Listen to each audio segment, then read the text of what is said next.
So if you're running an S&P 500 or an SX 200 fund, you have to buy the new ones that come into it on the day they come into it to keep your tracking error low.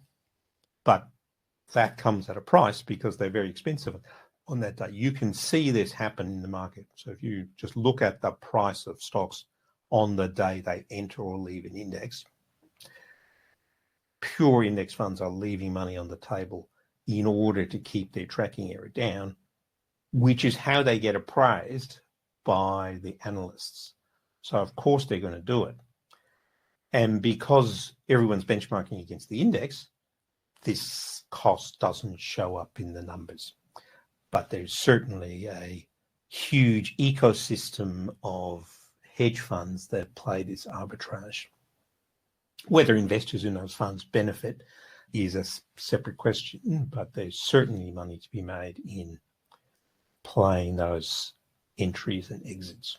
It's not a game we're involved with, but it's certainly an important part of how the market sets prices. So if you're a low rate taxpayer, that's free money. That's quite a distinct difference to the US market, which is a very low dividend market because their tax system favors buybacks and capital gains over dividends. So when you look at the S&P 500, for example, you need to look at the proportion of the market cap that gets bought back every year.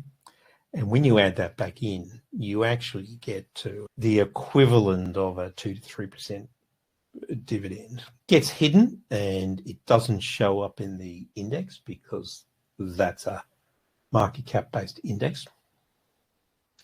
But it does need to be tracked by index funds, so they will need to sell into the buyback to maintain their position in the index. So all of these quirks at the edges have a much bigger impact on your returns than whether you buy a fund at 0.04% or 0.07% as an indirect cost ratio. There's more to this than meets the eye. The internet is the latest influence on democratizing investments.